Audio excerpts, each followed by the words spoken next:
Alright, RWBY has a lot of problems. Every show does, but where it really loves to shoot its foot is with its main characters.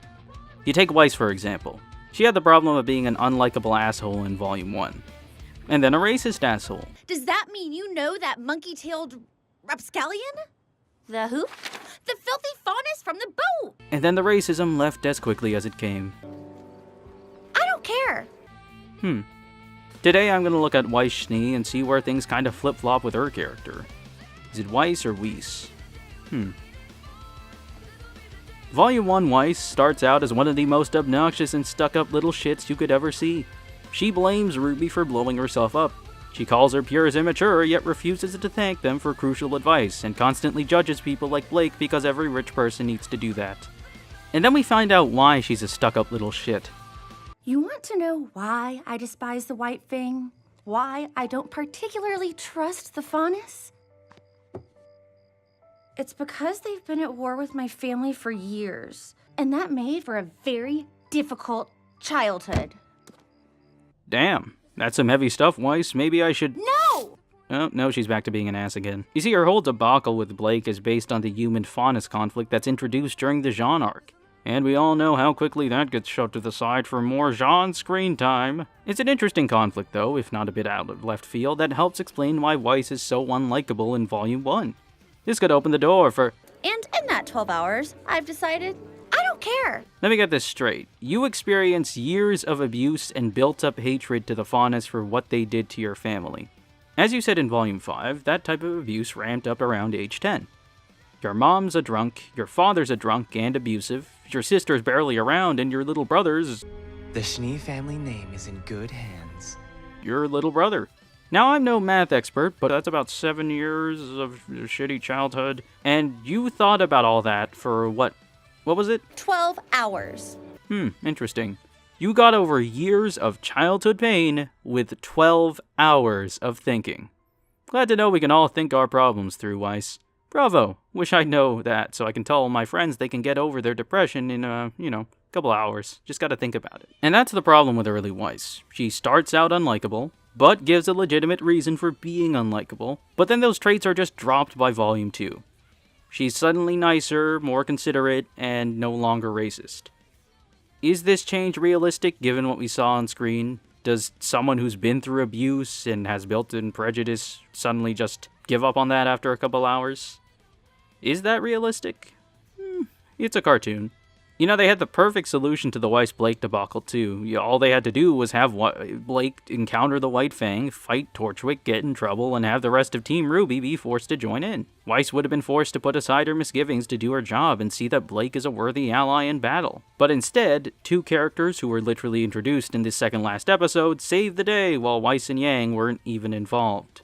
Imagine if Harry Potter ended with Harry's friend Bob coming out of nowhere and shooting Voldemort with a gun. You see, the problem is Bob's not the character we've been following this volume. Harry is. I like summoning. It's a cool concept. It makes Weiss like the opposite of Alucard. Does it kind of come out of left field? Yeah. Does Weiss earn this power? She has trouble summoning properly the first few times, and she has to practice with it quite a bit, so growth is expected. But that's more than I can say for RWBY's special power.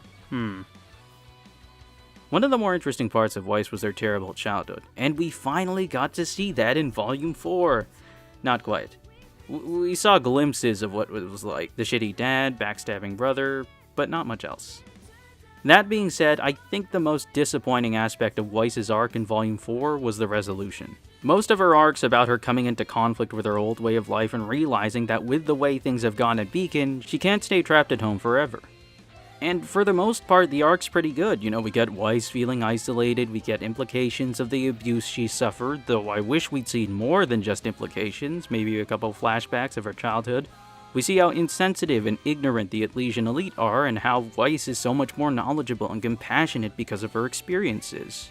We see it reach the boiling point where she lashes out, and after teasing Jacques' control freak nature, he finally clamps down when she tries to act out. And it seems like Weiss is gonna be imprisoned again, but bam!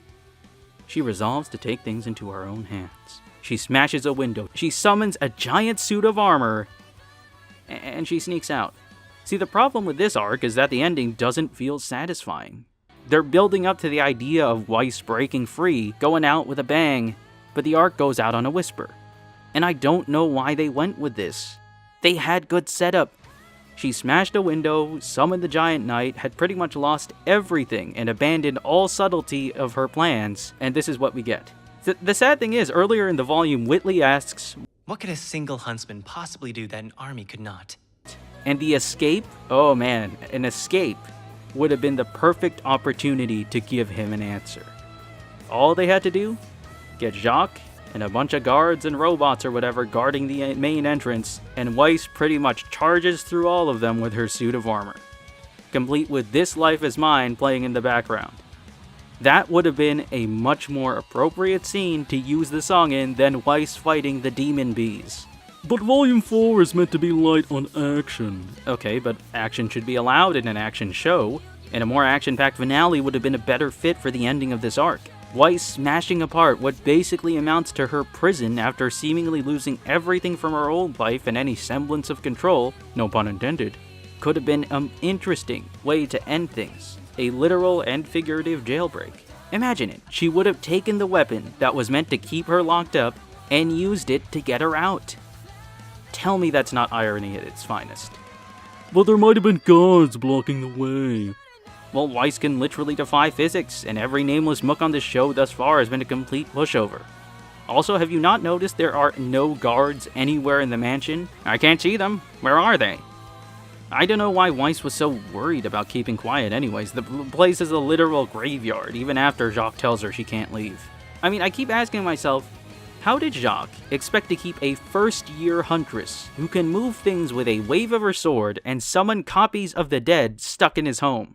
He's already seen her fight the suit of armor. According to the manga, the suit of armor was a test for her. And suddenly he thinks, I'm gonna tell my daughter to stay put and she'll stay put. No. No wonder this company's going down in flames. Anyways, Volume 5. Aside from Winter getting shafted to the side again, I have no complaints for Weiss here.